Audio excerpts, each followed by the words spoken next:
Perbuatanmu terlukiskan di dalam hatiku. Tercengang ku dibuatmu, ku kagum padamu. Tak ada di hidupku yang luput darimu. Kau indah, kau mulia, tiada sepertimu. Ku ingin hidupku menyenangkanmu. Kau terawal dan terakhir, pencipta segalanya. Seluruh bintang pun bersinar oleh ucapanmu.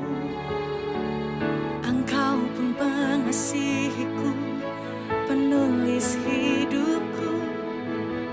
Tak henti segenap nafasku menyembahmu selalu. Ku puji, ku sembah, tiada sepertimu. Ku ingin hidupku menyenangkanmu.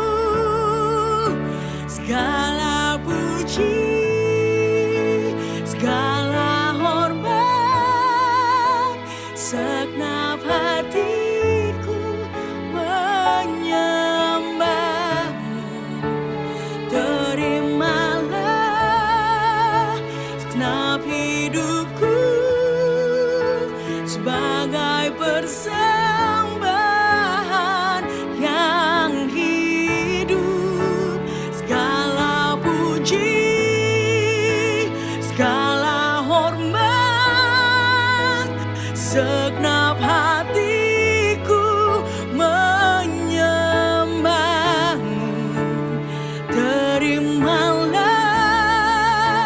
segenap hidupku sebagai persembahan yang hidup.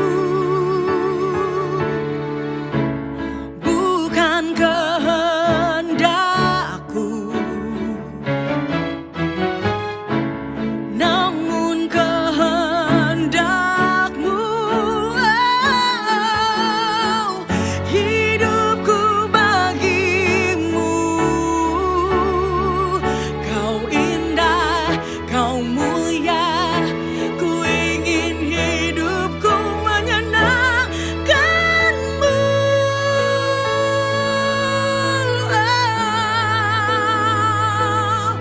Segenap hidupku menyenangkanmu.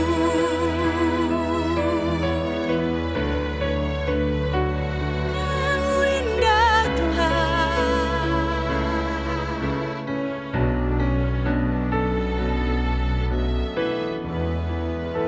Segala puji, segala hormat, segenap hatiku menyembahmu.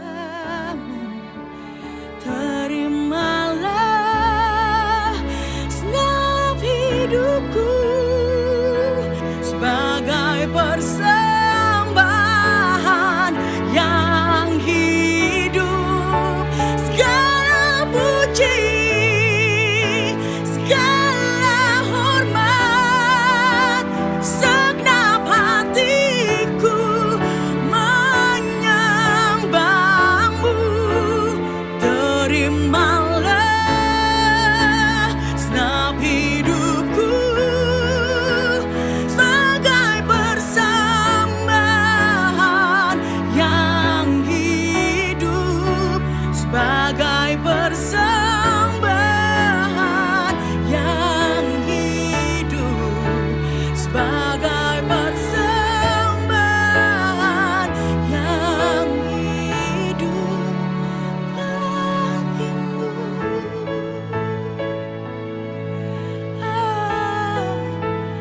Hanya bagimu.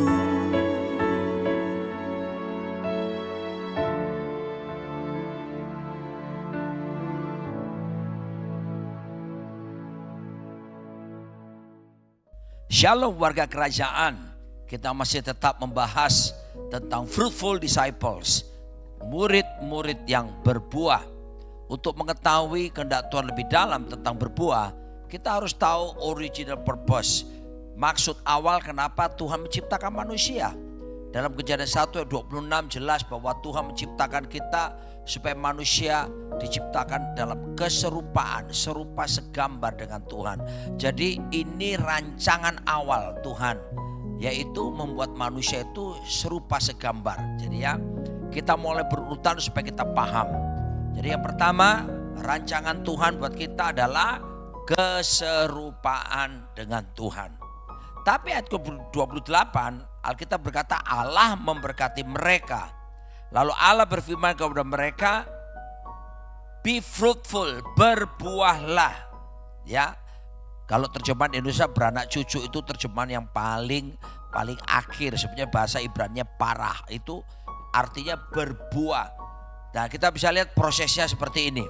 Jadi rancangan mula-mula yaitu keserupaan, lalu kemudian kedua adalah Tuhan membentuk manusia dan kemudian memberkati manusia. Di sinilah blessing, berkat diberikan.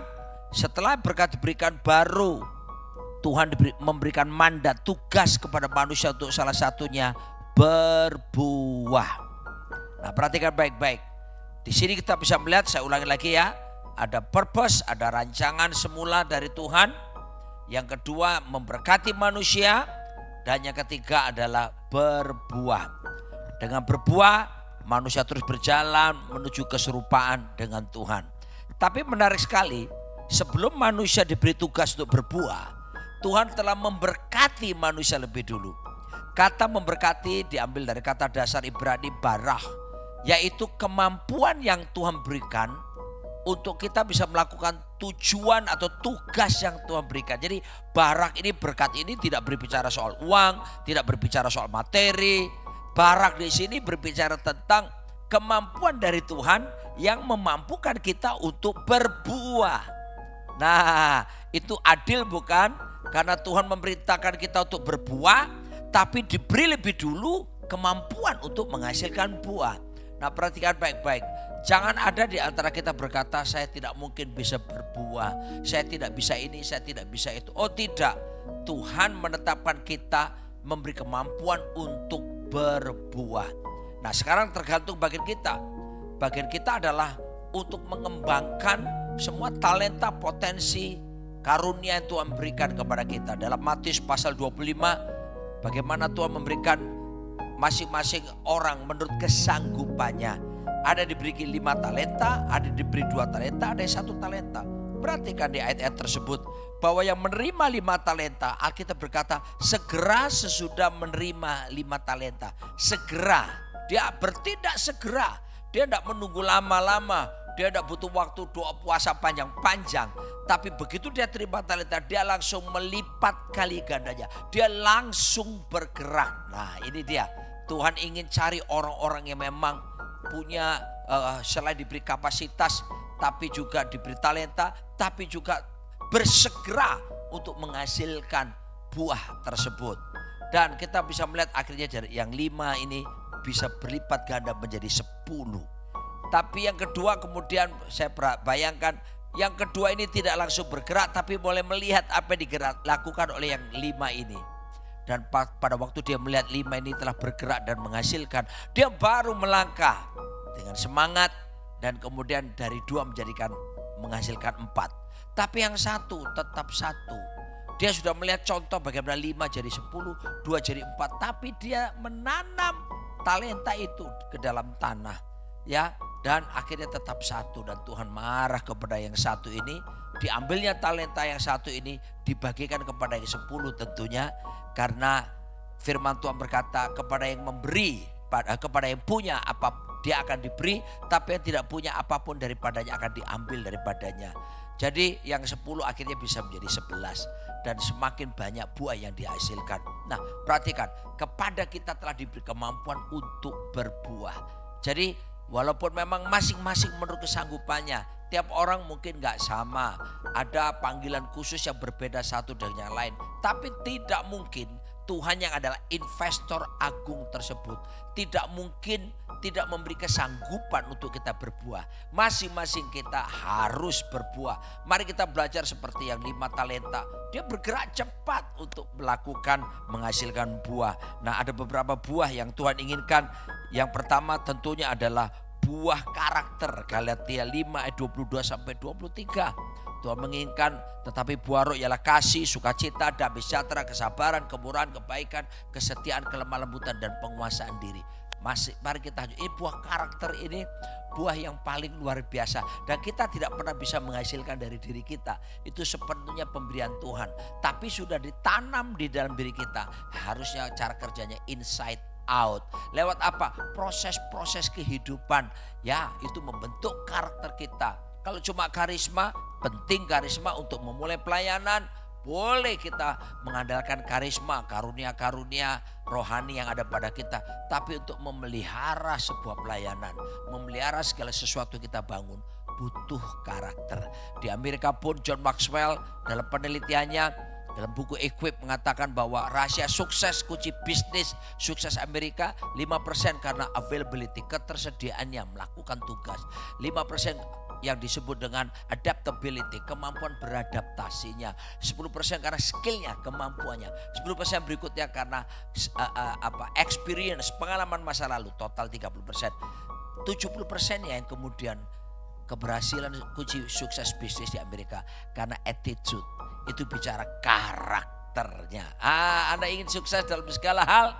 Mari oleh anugerah Tuhan bangun kehidupan yang dimana berselaras dengan kehendak Tuhan, dan izinkan proses-proses pembentukan. Ayub berkata bahwa jikalau Tuhan menguji aku, maka aku akan keluar seperti emas. Ini bicara karakter, bukan buah karakter. Pemazmur pernah berkata bahwa tertindas itu baik bagiku, supaya aku belajar ketetapan Tuhan. Buah karakter dihasilkan. Buah yang kedua, buah harta. Dalam Filipi 4 ayat 17, tetapi yang kuutamakan bukanlah pemberian itu, melainkan buahnya yang makin memperbesar keuntunganmu. Mari Tuhan percayakan harta. There is no private ownership in the kingdom of God. Tidak ada kepemilikan pribadi di dalam kerajaan Allah. Semuanya itu milik Tuhan. Saatnya untuk apa? Menabur. Ya, bahkan orang bilang, Pak, ini lagi masa sulit di Indonesia, ekonomi sulit, sampai muncul hashtag kabur saja dulu atau hashtag Indonesia gelap. Justru di waktu sulit saatnya kita menabur. Dalam Matius 25 ayat 40 ke atas, Tuhan berkata, ketika aku lapar, kamu kasih aku makan, aku haus, kamu kasih aku minum, aku telanjang, kamu kasih aku pakaian, aku dalam penjara, kamu mengunjungi aku, seterusnya. Terus mereka bertanya, siapa? Kapan kami melihat engkau seperti itu? Yesus berkata, kalau kamu melakukannya kepada salah satu dari saudaraku yang paling hina ini, kamu melakukannya untuk aku. Ini saatnya menabur kepada janda-janda yang dalam kesusahan mereka. Janda tua loh ya, bukan janda muda. Lalu kemudian orang-orang miskin, pekerjaan Tuhan, pelayanan misi, apapun tabur. Kalau Anda membiarkan harta Anda sebatas genggaman Anda, maka Tuhan akan membiarkan harta Anda pun sebesar kegagapan Anda. Tapi kalau kita mulai menabur dan menabur, kita akan menikmati berkat melimpah dan menjadi berkat bagi banyak orang. Itu buah harta. Yang ketiga, buah bibir yang penuh pujian. Dalam Ibrani pasal 13 ayat 15, sebab itu marilah kita oleh Dia senantiasa mempersembahkan korban syukur kepada Allah, yaitu ucapan bibir yang memuliakan namanya. Di tengah kesulitan ekonomi hari-hari ini, ujian, tantangan, biarlah kita tetap berkata, aku bersyukur Bapa. Ketika kita bersyukur, itu salah satunya bersyukur membuat kita apa? Membuat kita menyelaraskan kehendak kita untuk tunduk kepada kehendak Tuhan. Membuat hati kita yang tadinya negatif menjadi positif. Artinya bersyukur bersetuju dengan semua keputusan Tuhan. Dan bersyukur itu mengundang berkat, mujizat Tuhan dinyatakan. Ya, mari dalam Yohanes 6, 5 roti 2 ekor ikan. Yesus bersyukur dan dia bagikan, mujizat terjadi, pelipat gandaan terjadi. Lalu kemudian keempat, buah karya terbaik, Kolose 1 ayat 10, sehingga hidup layak di hadapannya serta berkenan kepadanya dalam segala hal, dan kamu memberi buah dalam segala pekerjaan yang baik dan bertumbuh dalam pengetahuan yang benar tentang Allah. Mari maksimalkan semua talenta, potensi, karunia yang Tuhan tanam dalam diri kita. Ingat loh, Dia investor agung.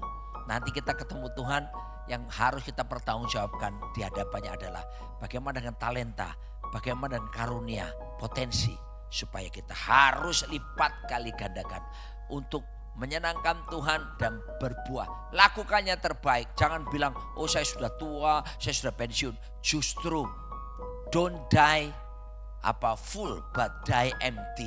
Jangan kita mati penuh, tapi matilah dalam keadaan kosong. Semua talenta, semua sudah dikeluarkan. Dan yang terakhir, buah keselamatan jiwa-jiwa. Roma 1 ayat 13. Bagaimana kita rindu dan Tuhan rindu. Tuhan berkata, pergi jadikan semua bangsa muridku. Jangan tunggu lama-lama. Ayo bersaksi kepada tetanggamu, rekanan bisnismu, familimu yang bertobat. Jangan membawa anggota gereja lain kepada gereja kita. Cari jiwa baru atau jiwa lama yang gak jelas, gak punya markas. Mari beritakan Injil. Sebab menurut bilangan Research Center terbesar gereja bertumbuh di Indonesia, 46% sekitar itu. Karena apa? Perpindahan anggota gereja. Buat apa seperti ini? Sedangkan yang menginjil bertumbuh karena penginjilan 1,7%. Artinya gereja Indonesia malas beritakan Injil. Saudara dan saya dipanggil, ayo segera pergi bersaksi, nyatakan Injil kerajaan Allah kepada banyak orang, supaya buah keselamatan jiwa-jiwa itu dapat dihasilkan lewat hidup setiap kita. Tuhan Yesus memberkati. Haleluya. Amin. Terima kasih, berkati warga kerajaan, biarlah didapati hidup mereka berbuah lebat, bahkan tinggal tetap. Dalam nama Yesus. Amin.